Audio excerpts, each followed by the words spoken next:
Mayor पद चुनाव को लेकर इस बार नए चेहरे मैदान में हैं। पानीपत सीट महिला के लिए आरक्षित की गई है। कई दिग्गज नेता टिकट की कतार में खड़े हैं। इस बार पूर्व मेयर सरदार भूपेंद्र सिंह की बेटी अवनीत कौर भी चुनावी मैदान में है। अवनीत पढ़ी लिखी होने के साथ साथ अब तक के मेयर पद के उम्मीदवारों में सबसे युवा चेहरा है। अपने पिता भूपेंद्र सिंह को आइडल मानने वाली अवनीत कौर ने वॉइस ऑफ पानीपत से एक्सक्लूसिव बातचीत में कहा कि अगर उन्हें जनता मौका देती है तो वो शहर को जाम से मुक्त कर देंगी। नमस्कार, आप देख रहे हैं वॉइस ऑफ पानीपत और मैं हूं आपके साथ कुलवंत सिंह।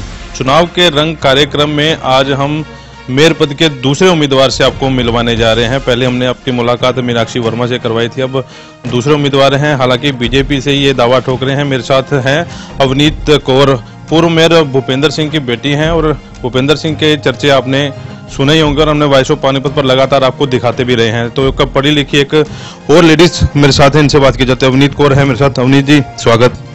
मैं सबसे पहले सबको नमस्कार, पानीपत वासियों को नमस्कार बोलूंगी। मैं हूं अवनीत कौर, पुत्री सरदार भूपेंद्र सिंह पानीपत, और मैं मेयर पद के लिए चुनाव लड़ना चाहती हूं। अवनीत जी, राजनीति क्यों चुनी?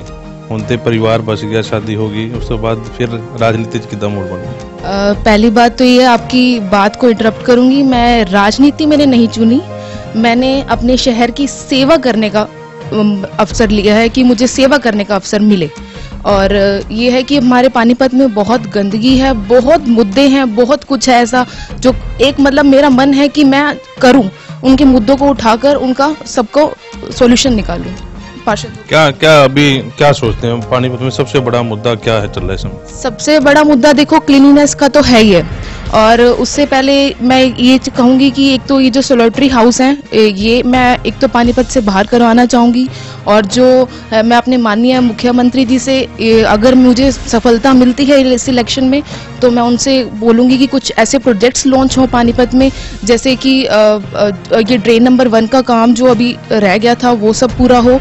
और क्लीनिनेस का तो मेन मुद्दा है ही है, जिसकी वजह से हमारा पानीपत जूझ रहा है। और ड्रिंकिंग वाटर भी है, जो पीने का पानी है वो भी यहाँ पर लोगों को साफ नहीं मिल रहा। पीने का पानी जो मेन प्रॉब्लम है कि drinking water is not clear, वो उसी चीज पे मैं करूंगी फोकस। थोड़ा आपको एजुकेशन के बारे में जानना चाहेंगे, कहाँ तक आपने पढ़ाई की है और अभी आगे सिर्फ राजनीति ही करनी है, जैसे आप कह रहे हैं सेवा करनी है, वही उसी में आप? हाँ जी, मैं ग्रेजुएट हूँ और मैंने CS फाउंडेशन एग्जीक्यूटिव की है, मैंने BEd कर रखी है और MCOM के लिए मैं परस्यू कर रही हूँ। तो अभी क्योंकि राजनीति में आप नई आई हैं, अभी कुछ ही दिनों में आपको आए, तो किससे प्रभावित है राजनीति? किससे देख के सीख रही हैं या किससे जानती हैं, या कई बार टीवी में कुछ डिबेट देखती हैं घर पे, या राजनीति? मैं अपने पापा की तरफ देखती हूँ। मेरे पापा मेरे लिए आइडल हैं। मैं उनको देखती हूँ कैसे वो देश अपने शहर की सेवा कर रहे हैं, और उनको देख के मेरे अंदर एक उम्मीद जागती है कि मैं भी कुछ करूँ। अगर इस दुनिया में आए हैं तो कुछ शहर के लोगों के लिए कुछ करना चाहिए। तो मुझे अपने पापा से बहुत सीख मिलती है इस चीज़ के लिए।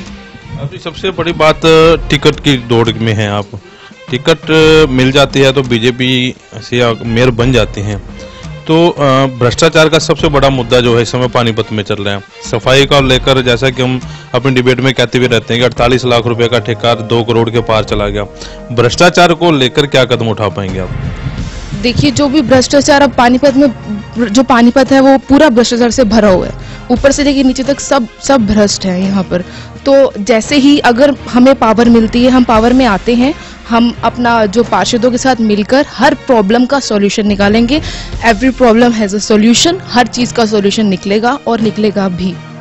जाम को लेकर सबसे ज्यादा दिक्कत है। आप तो पानीपत के वासी हैं, पानीपत में जन्मी पली हैं, तो इसके लिए भी, क्योंकि जाहिर तौर पर ये मुद्दे आपके सामने आएंगे। पहली दौड़ में आप टिकट की दौड़ में हैं, टिकट मिल जाती है, दूसरी क्योंकि लोग पूछेंगे आपसे भी कैसे क्या सोल्यूशन होगा, वो कुछ उसके बारे में आपने सोचा है? ट्रैफिक जैम के लिए सोल्यूशन ये है कि हम फ्लाईओवर पे 2 कट खुलवाएंगे। अगर पार्षदों से मिलकर, एक कट होगा हमारा इधर PVR सिनेमा के सामने जो है, और एक हमारा इधर मलिक पेट्रोल पंप के सामने, तो उससे ट्रैफिक में काफी हमें सुधार मिलेगा। अभी बीजेपी सरकार ने जो मेयर का चुनाव है डायरेक्ट करवाने की बात कही है। पहले तो खरीद फरोख्त के आरोप लगते थे पार्षदों पर, जिसने मेयर बनना था उसने तो कर्जा लेके चाहे मेयर बने। तो इस जो हुआ है इसको कैसे देखती हैं? मैं अपने माननीय मुख्यमंत्री जी का बहुत धन्यवाद करूंगी कि उन्होंने एक बीसी लेडीज कैंडिडेट की सीट निकाली है। एक लेडीज को आगे आने का उन्होंने मौका दिया है और उन्होंने ये जो डायरेक्ट चुनाव के लिए जो किया उनका डिसीजन बहुत अच्छा लगा मुझे। ये उनके लिए मैं उनको बहुत ज्यादा शुक्रगुजार करूंगी। ये भी सरकार में ऐसा पहली बार हुआ कि पढ़ी लिखी पंचायतें हैं जो वो चुनी गई है। ये अच्छी बात है कि पढ़ा लिखा कोई व्यक्ति जो है सामने आ रहा है। इस चीज के बारे में क्या कहना चाहेंगे? क्योंकि आप भी पढ़ी लिखी हैं और अच्छी बात है कि शहर को कोई मेयर है, कोई पढ़ा लिखा और खासकर जो बोर्ड है वो काम करवाने का मिले। इसके बारे में क्या कहें? मैं तो यही चाहती हूँ, पहले दिन से मैं तो यही चाहती हूँ कि हमारे इंडिया में 60% यूथ हैं और मैं यही चाहती हूँ कि हर युवा हर इलेक्शन में सामने आए और अपने नए आइडियाज रखे ताकि हमारा जो है शहर का विकास हो सके, देश का विकास हो सके। और मैं भी एक युवा हूं और मैं उसी सोच से इस चुनाव में उतरूंगी और सभी पार्षदों के सहयोग से अपने शहर का विकास कराऊंगी। आपने युवा की बात की, क्या दिमाग में चल रहा है कि अगर जो टिकट मिल जाती है, सीट मिल जाती है, मेयर पद जीत जाती हैं आप, तो युवाओं के लिए क्या करना चाहेंगे? देखिए, अब युवाओं के लिए जो समस्या है उनके ऊपर मैं पूरा ध्यान दूंगी। जो उनको चाहिए, जिस चीज की उनको जरूरत है, जिस चीज में उनको प्रॉब्लम आ रही है, उस सब में मेरा सहयोग रहेगा। आपने पापा की राजनीति देखी, मेयर बनने के बाद किस तरह वो काम करवाते आए हैं, कुछ उस तरह की राजनीति करेंगे या कुछ अपने अलग तरीके से जाएंगे? देखिए, मेरे पापा जो संघर्ष करते हैं, मुझे बहुत गर्व महसूस होता है कि वो अपने शहर के लिए क्या क्या करते हैं और मुझे बहुत अच्छा लगता है ये सोचकर और उनको सफलता भी मिलती है इस चीज में। और मैं यही बस उनसे मतलब प्रेरणा लेती हूँ कि मैं अगर मुझे भी कुछ ऐसा करना पड़ा तो मैं भी जरूर करूंगी।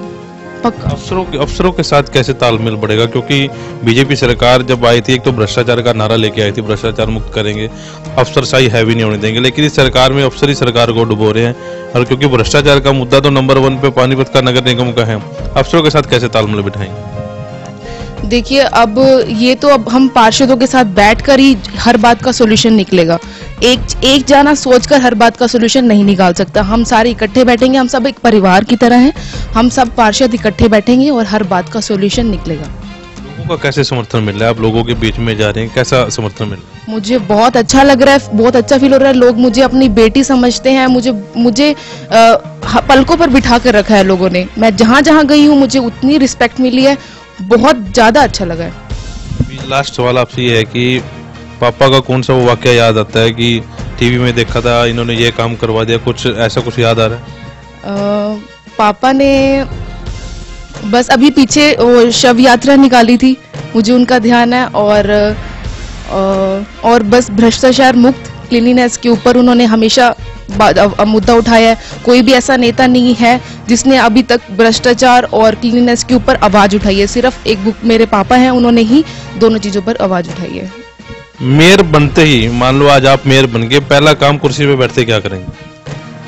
सबसे पहले तो मैं जो है सभी पार्षदों को उनकी कमेटी बनाकर इकट्ठा कर उनसे जो भी उनकी प्रॉब्लम्स है, हर वार्ड में क्या चल रहा है वो हर पार्षद को पता होगा कि इस वार्ड में क्या चल रहा है, इस वार्ड में क्या चल रहा है। जो हर वार्ड की जो मेन समस्या होगी ना, सबसे पहले उसको देखा जाएगा, उसके ऊपर फोकस किया जाएगा ताकि हमारी जो आम जनता है वो हमेशा खुश रहे और हमेशा ठीक रहे। हमारा इनको मिलवाने का मकसद ये था कि पढ़ी लिखी सरकार जो है इस समय होनी चाहिए। कल प्रवीण वर्मा की जो मिसेज थी मीनाक्षी वर्मा से भी हमने मुलाकात करवाई, आज अवनीत कौर से भी मुलाकात करवाई। तो ऐसी जो बोल्डनेस जो है वो शहर को चाहिए, जो अफसरों को भी अपने शिकंजे में रखे और काम भी करवाएं। ये तो जनता ने चुनना है किसको मेयर चुनेंगे। तो फिलहाल अभी शुक्रवार को भी लोगों की निगाहें हाईकोर्ट के फैसले पर लगी है। हाईकोर्ट का फैसला किसके हक में आता है, उसके बाद जो है चुनाव का प्रचार जो है वो तेजी से होगा। तो फिलहाल अवनीत कौर से हमने मुलाकात करवाई। आप देखिए, आप दोनों का इंटरव्यू देखिए। अभी और उम्मीदवारों के पास भी चलेंगे, उनसे भी बातचीत करने की कोशिश करेंगे। उसके बाद जनता चुनेगी कि मेयर की कुर्सी किसको दी जाए। वॉइस ऑफ पानीपत के प्रदीप पंचाल के साथ कुलवंत सिंह।